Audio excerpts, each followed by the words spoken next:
down the MNC's confidence level and they will not invest in India.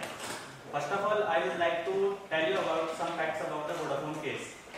The the income tax department has raised a demand of $2 billion,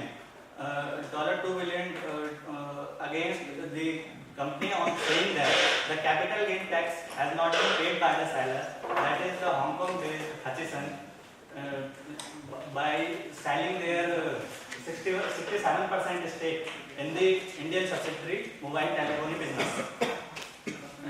The matter goes with the Bombay High Court, but the Bombay High Court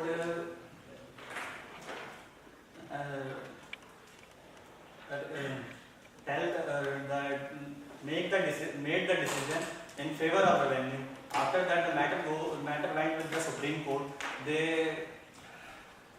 Supreme Court decided overruled the decision of Bombay High Court, and after that, the matter is still under.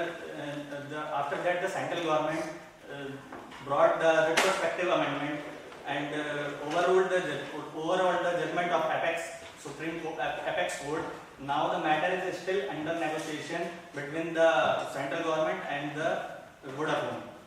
Now I like to express my thoughts about retrospective tax regime in favor of retrospective tax regime through the following points. The tax aggression as seen in India is now been witnessed in many countries. The US tax department and its British counterpart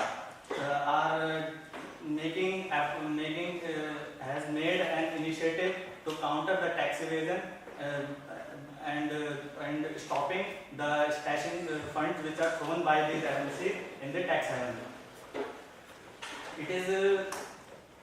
It is evident from the Organization for Economic Cooperation and Development initiative in base erosion profit shifting report, and they seek to plug the loopholes in the tax law across the world. And most of the countries like India are being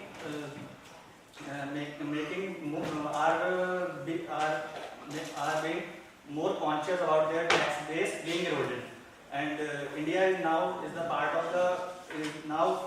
of global movement. India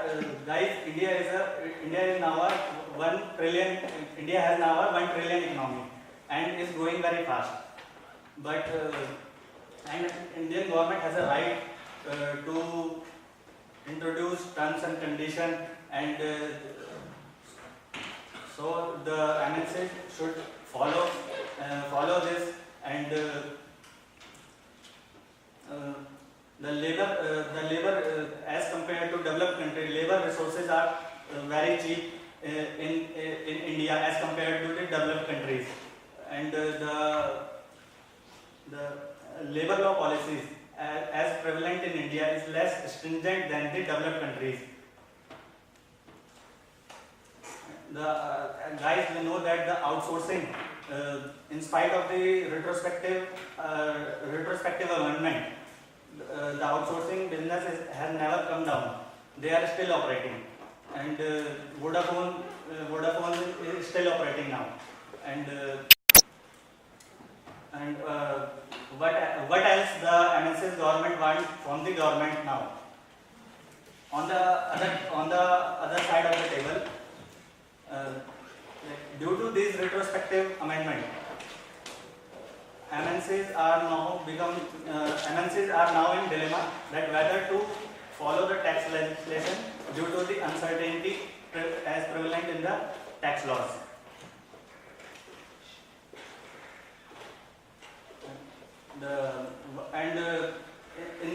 In this type of situation, and we forget the minority shareholder, what would happen to this? They are feeling that they have been left in lurch by their foreign parent, and the government is creating hurdles in the large development projects which are pending or which are pending or a highly under implementation phase. And I would like to conclude my topic in a way that the Indian economy, like Indian economy, the developing economy like India, in the developing economy like India, if the retrospective amendment is brought, it will negatively affect the foreign direct investment in India and the economic development of the country will be hampered, and the opportunity of growth which are expected by the local companies and the entrepreneurs will be greatly reduced, and the large amount of investment which are to be invested by the MNCs in India, they will transfer it to another country. I strongly believe that the government should adopt a prospective approach of regarding taxation, and they should not follow the retrospective rate of taxation. Thank you.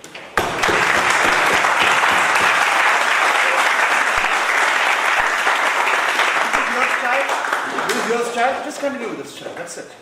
This is your style.